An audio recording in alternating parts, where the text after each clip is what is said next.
Alright, তো আজকে আমার কাছে বেশ কিছু গুরুত্বপূর্ণ আপডেট রয়েছে, তো ভিডিওটি স্কিপ না করে সম্পূর্ণ দেখতে থাকো। তো সবার প্রথমে আমি কথা বলবো সিনেবাব মিন্ময়কে নিয়ে।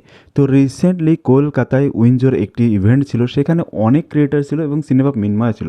তো তাকে কেউ একজন জিজ্ঞাসা করে সে কি কখনো উইন্ডো খেলেছে, আর তার উত্তরে সে ঠিক যেটা বলে। হবে উইন্ডো কোনোদিন খেলেছো? না। এই বাবা, এটা বলে দাও না, এটা কেটে দিও। তো তোমরা বুঝতেই পারছো ঠিক তোমাদেরও কী করা উচিত এই ধরনের গেম থেকে। নেক্সট কথা বলবো ফুডি গ্রেডের ব্যাপারে। তো রিসেন্টলি ফুডি গ্রেডের নামে একটি পুলিশ কেস হয়, আর এই কেসটি হওয়ার মেন যে কারণ, কিছুদিন আগে তোমরা হয়তো একটা ভিডিও খেয়াল করেছো, অনেকে হয়তো দেখেছো, যে কিছু লোক রাত্রেবেলা হঠাৎ করে বুঝতে না পারে একটা মহিলা কামরায় উঠে পড়ে। আর মহিলা কামরায় এক ভদ্রমহিলা ছিলেন, যিনি একজন কন্টেন্ট ক্রিয়েটার। সে তাদেরকে ভিডিও করে সবাইকে নামতে বলে যে কেন তারা এত রাত্রে একটা মহিলা কামরায় উঠে পড়েছে। অ্যাকচুয়ালি লোকগুলো বুঝতে পারেনি, যার জন্য তারা মহিলা কামরায় হঠাৎ করে উঠে পড়েছে এবং তারা রিকোয়েস্টও করছিল যে আমরা পরের স্টেশনে নেমে যাব। কিন্তু সেই ভদ্রমহিলা এতটাই খারাপভাবে তাদেরকে ট্রিট করে এবং সোশ্যাল মিডিয়ায় সবাইকে জানাতে চায় যে এরা বহুত বড় ক্রিমিনাল। তো সেই ধরনের একটা টেন্ডেন্সি নিয়ে সে ভিডিও করতে চাইছিল, যে সেই খুবই সাহসী সে ভিডিও করছে। এখানে আমি তার নাম নিচ্ছি না, কেননা তাকে নিয়ে ভিডিও যারা করেছিল তাদেরকে সে কপিরাইট স্ট্রাইক দিয়ে দিয়েছে, সেই জন্য তার নাম নিচ্ছি না আমি এখানে। আমিও চাই না আমার এই ছোট্ট চ্যানেলটা স্ট্রাইকের মাধ্যমে বন্ধ হয়ে যাক, কেননা দীপ মণ্ডল নামে একজন ইউজার এই বিষয় নিয়ে সে ভিডিও করেছিল, আর তার পেজে স্ট্রাইক দিয়ে দেয় এবং স্ট্রাইক দেওয়ার পরে তার পেজটি থেকে আর্নিং পুরোপুরি বন্ধ হয়ে যায়।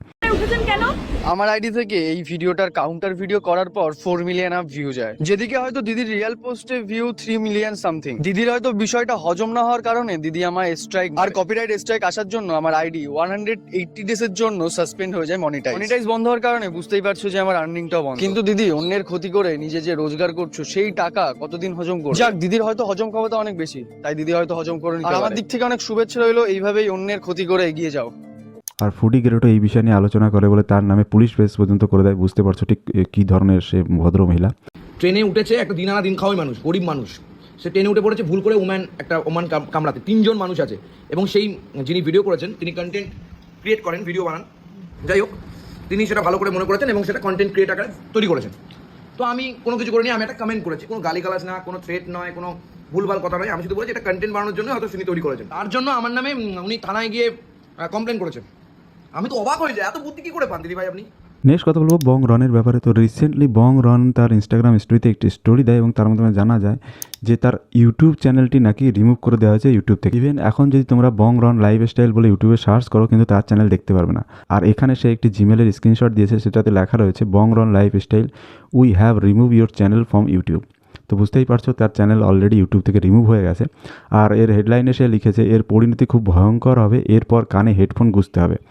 নেক্সট কথা বলবো তৈদা আফ্রিদির ব্যাপারে। তো তৈদা আফ্রিদি কি কামব্যাক করতে চলেছে, কেননা সে তার ইনস্টাগ্রাম স্টোরিতে একটি স্টোরি দেয় এবং সেখানে সে লেখে struggle are part of the journey to success, don't give up, remember every setback is a set up for a comeback. খুব সম্ভবত সে কামব্যাক করতে চলেছে। এই বিষয়ে তোমাদের কি মতামত অবশ্যই কিন্তু নিচে কমেন্ট সেকশনে জানিও। তো এখনকার পর্যন্ত এইটুকুই, দেখা হচ্ছে নেক্সট ভিডিওতে, ততক্ষণের জন্য থ্যাংক ইউ অ্যান্ড বাই।